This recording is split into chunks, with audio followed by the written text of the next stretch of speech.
আসসালামু আলাইকুম। আমার চ্যানেলে আপনাদের সকলকে স্বাগত। আমি আপনাদের একটা কথা বলেছিলাম, পিপিলিকার পাখা গজায় মরিবার তরে। তার সাথে বলেছিলাম তফসিল ঘোষণা হওয়ার পরপরই যখনই এনসিপির নেতারা জনগণের কাছে প্রচারণা করতে যাবে তখনই তারা গণধোলাইয়ের শিকার হবে। শুধু তারা না, এই এনসিপির মধ্যে যে সকল ছাত্ররা আছে এবং যারা বয়স হয়ে গিয়েছে তারাও এনসিপিতে যোগদান করেছে, তারাও যদি এনসিপিকে নিয়ে বেশি বাড়াবাড়ি করে, তাদের বেশি প্রচারণা করতে যায়, তাদেরও হুমকি আসবে জানের উপর। অলরেডি সেটাই শুরু হয়ে গিয়েছে। কারণ বিএনপি এখন মাঠের রাজনীতিতে কাউকে দাঁড়াতে দিবে না। কারণ তফসিল ঘোষণা হয়ে গিয়েছে, আগামী নির্বাচনে যে কোনো বিনিময়ে বিএনপি ক্ষমতায় আসবে। কারণ বিএনপি 19 বছর ক্ষমতার বাইরে, আর এই নির্বাচনে তো আওয়ামী লীগও অংশগ্রহণ করছে না। তাই বিএনপি এখন এই নির্বাচনে সর্বা। তাই এই এনসিপির যে সকল চুনুপুটিরা আছে, বিভিন্ন জায়গায় গালবাজি করছে, বিভিন্ন জায়গায় পাওয়ার শো করতে চাচ্ছে। ডক্টর ইউনূস এখনো বসে আছে প্রধান উপদেষ্টা চেয়ারে, সেই কারণে কনফিডেন্স দেখাচ্ছে, তারাই বিপদে পড়বে। অলরেডি এনসিপির বিভাগীয় আহ্বায়ক মোতালেব শিকদার গুলিবিদ্ধ হয়েছে আজ সকালে খুলনার মধ্যে। এভাবে একে একে গুলিবিদ্ধ হচ্ছে। এখন এই গুলিবিদ্ধ কারা করেছে? এটাও কি আওয়ামী লীগ করেছে? আপনাদের অন্তকোন দল জামাত শিবির আপনাদের ওপোনেন্ট, বিএনপি আপনাদের ওপোনেন্ট। বিভিন্ন জেলা উপজেলার মধ্যে আপনারা প্রার্থী দিচ্ছেন, তাদের নিরাপত্তা নিশ্চিত করছে কে? পুলিশ প্রশাসন আপনাদের পক্ষে এখন থাকবে না, যতই ডক্টর ইউনূস অর্ডার করুক। কারণ তারা ভালো করেই জানে হয়তোবা জামাত ক্ষমতা আসবে, না হলে বিএনপি ক্ষমতায় আসবে। আর বিএনপি ক্ষমতায় আসার দৌড়ে সবচেয়ে বেশি আগানো। তাই বিএনপি যদি কোনো অপকর্ম করে বা বিএনপির কোনো নেতা যদি পুলিশকে বাধাগ্রস্ত করে, ওই পুলিশ সে জায়গায় যাবে না। তাই আপনাদের প্রত্যেকটা কর্মীতে এভাবে গুলিবিদ্ধ হবে, প্রত্যেকটা জেলার আহ্বায়ক গুলিবিদ্ধ হবে, প্রত্যেকটা জেলার নেতা গুলিবিদ্ধ হবে। যেখানে একটা বিভাগীয় আহ্বায়ক নিরাপত্তা নাই, যেখানে আপনাদের একটা বিভাগীয় আহ্বায়ককে খোলাম গুলি করে ফেলে দেওয়া হয়, তাহলে আপনারা কিসের রাজনীতি করবেন, কিসের নির্বাচন করবেন? আপনারা নিজেরা এখন বিভিন্ন জায়গায় প্রচারণা করতে যেতেও ভয় পাবেন।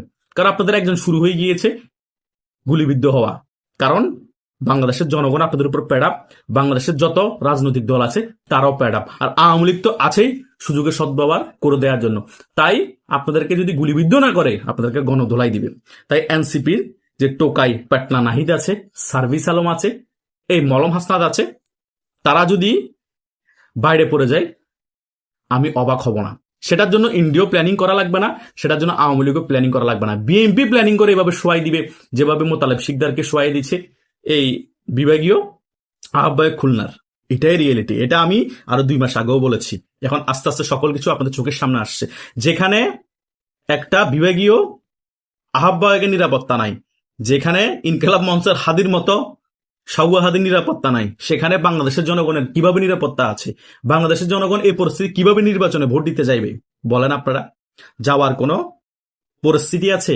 আওয়ামী লীগের 40 থেকে 45% লোক ভোট কেন্দ্রে যাবে না, ভোট দিবে না। বিএনপির অর্ধেক মানুষ ভোট কেন্দ্রে যাবে না, ভোট দিতে যাবে না। আমাদের 5 থেকে 6% লোক আছে, তারা জনসমর্থনও যেগুলো ভোটারও সেগুলো হয়তো 5-6% তাদের ভোট আছে, তারা যাবে।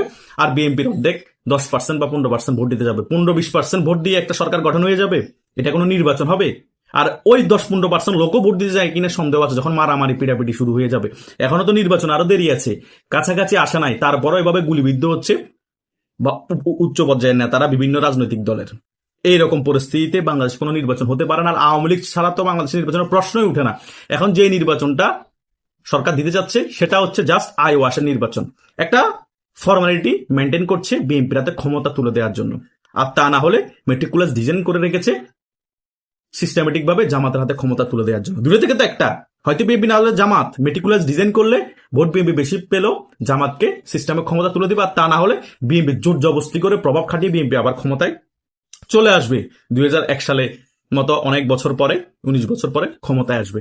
এটাই হবে বাংলাদেশে, তাছাড়া তার কিছুই দেখছি না। এভাবে করে লাশের পর লাশ যাবে, এটা কোনো বাংলাদেশ হতে পারে?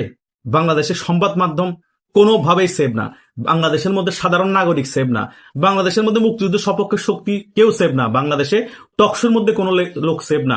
এই সরকারের সমালোচনা করলে তাকে আওয়ামী লীগের 200 ট্যাগ লাগিয়ে রাষ্ট্রদ্রোহ মামলা দিয়ে তাকে জেলে ভরে দেওয়া হচ্ছে।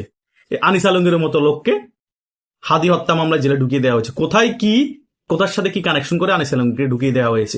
মানে কথা হচ্ছে তাদের যাকে পছন্দ না তাকে আওয়ামী লীগের ট্যাগ লাগাবে, তাকে যে কোনো মামলা সাজিয়ে জেলে ঢুকিয়ে দেওয়া হবে। আরে ভাই, আমরা এক না একতন্ত্রের দেশে বসবাস করছি। যদি বসবাস করেই থাকি তাহলে গণতন্ত্র বুলিয়া লাভ কি? এখন বাংলাদেশে একটাই বড় রাজনৈতিক দল, তারাই ক্ষমতা আসবে, তারাই দেশ শাসন করবে, তারাই নির্বাচনে ভোট দিবে, তারাই নির্বাচনে আবার জয়লাভ করবে। সে দলের নাম কি? বিএনপি। তাহলে তো বাংলাদেশে এক না একতন্ত্রই, এক না একতন্ত্র, একটা বড় দল, একটা রাজনৈতিক দল, একটাই প্রধানমন্ত্রী।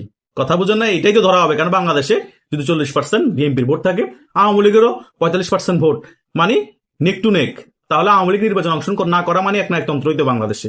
এককভাবে বিএনপি ক্ষমতায় আসে যদি মেটিকুলার ডিজাইন না করে, জামাতে ক্ষমতায় না বসায়। এভাবে করে একটা বাংলাদেশ চলতে পারে না। আর এনসিপির নেতাদের হুমকি আওয়ামী লীগের থেকে না, এনসিপি নেতাদের হুমকি সাধারণ জনগণ থেকে, বিএনপির যারা এমপি প্রার্থী আছে তাদের থেকে, শিবিরের থেকে। কারণ শিবির চাই এনসিপি নেতাদেরকে এভাবে সিস্টেমে মেরে ফেলে বিএনপির উপর বা আওয়ামী লীগের উপর দোষ চাপাতে। তাহলে জনগণ সিম্পিতি শিবিরের উপর, জামাতের উপর চলে যাবে, বিএনপির উপর তো এমনি প্যাডাপ আছে চাঁদাবাজির কারণে, আওয়ামী লীগের উপর তো প্যাডাপ কিছু অংশ ছিল, আরো প্যাডাপ বাড়ানোর জন্য। কথা বুঝেন নাই? তারা এ রাজনীতি খেলছে।